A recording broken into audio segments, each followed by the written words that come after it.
Hello YouTube, and let's talk about car company investing 101. 7 car companies we're going to look at today are GM, Ford, Fiat, Toyota, Honda, Tesla, and the all huge Volkswagen. So first off, let's look at the S&P 500 from January 2009 through September 2018. Where the S&P 500 was $865.58. Now it is up to $2,767.78, basically tripling its worth at the end of the financial crisis. So, S&P 500 versus GM, Ford, Fiat, Toyota, Honda, Volkswagen, Tesla from January 2012 through September 2018. The 2 car companies who beat by percentage the S&P 500 is Tesla and Fiat.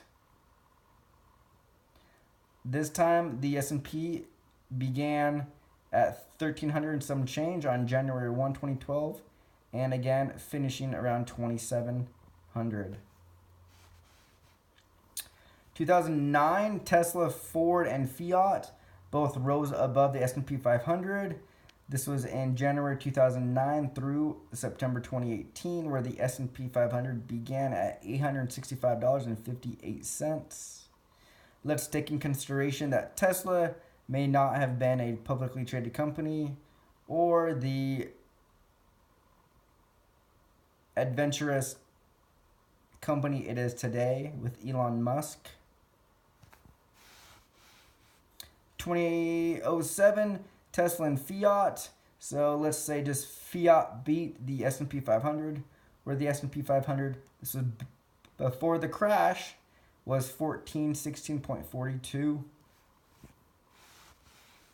Let's roll back 27 years to January 1990 to September 4th, 2018, where the S&P 500 in January 1990 was $339.97.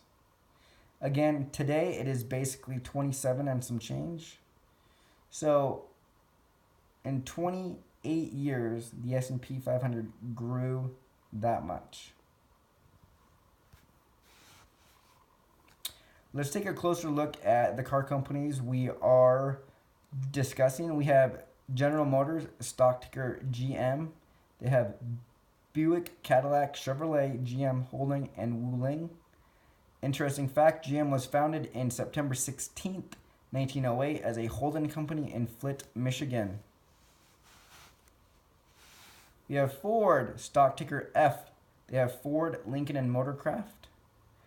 A little history, Ford Company was launched in 1903 after a failed attempt 2 years earlier to recreate the Henry Ford Company in 1903.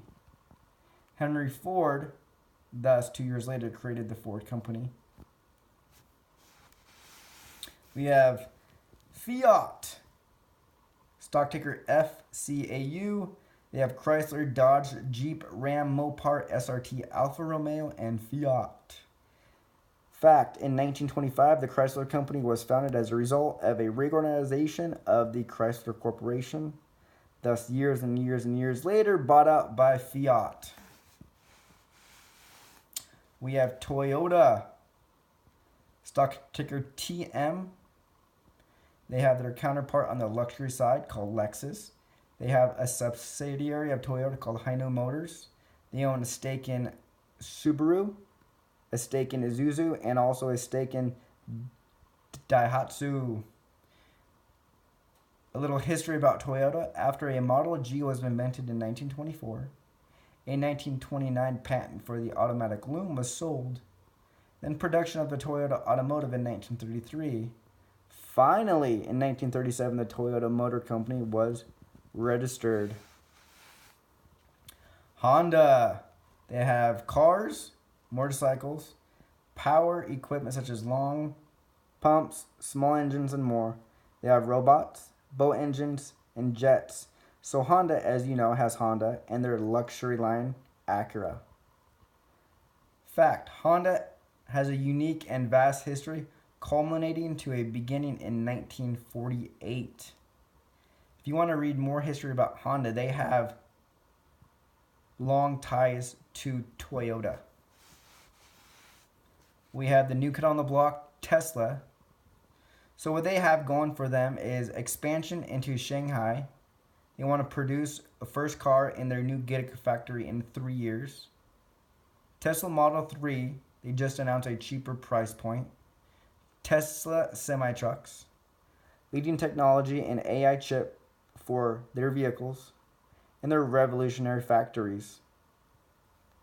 Tesla was founded in 2003, not by Elon Musk, but by Martin Eberhard and Mark Tarpenning.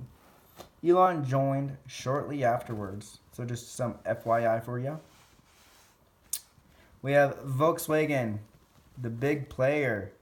Volkswagen Company, stock ticker TWAGY, owns quite a bit. They own Volkswagen, Bentley, Ducati, Audi, Bugatti, Seat, Lamborghini, Scania, Skoda, Porsche, and MAN. With some historical connection to Hitler, this car company was founded in 1937. I recommend reading up on the history or viewing some YouTube videos of the connection between the Volkswagen Bug, the economy car for the everyday man, and Hitler. So, speaking historically, let's put this in all perspective and think about just percentage-wise. Fiat has been a clear winner when looking at historical percentages only. Toyota, people love their Tacoma trucks. They need to concentrate on the future, and the brand will go far. They need to make their Prius cars look good and sporty. General Motors, their mid-size and full-size trucks are amazing. They need to concentrate on getting better gas mileage for their SUVs, trucks, and cars. Thus will help them into the future. Honda, their attention focused on quality vehicles and their concentration on mid-size SUV. It can be a great comeback for Honda. Ford, sad that they said goodbye to all their cars except for the Mustang. On the positive note, they are trying to focus on the future with the aluminum F-Series and bringing back the Ford Bronco. Volkswagen, they need to make headway into the future with their entire line. Sad to cancel their Volkswagen Bug line. What they needed to do instead is to come out with a four-door version of the Volkswagen Beetle. This would have been amazing. Just see what the four-door Jeep model did for Fiat. Made money and made Jeep a staple and a great income revenue. Their subsidiaries do not seem to get hit hard during a recession, for they are geared towards the higher end buyer, as in Lamborghini, Bugatti, Audi, and the Bentley. Lastly, Elon Musk's Tesla. Innovation and great leadership will continue to push this company further into the future with positive outcomes. So thank you for watching. Greatly appreciate the time. Please like, subscribe, share, and please write a comment. Have a great day. Talk to you soon.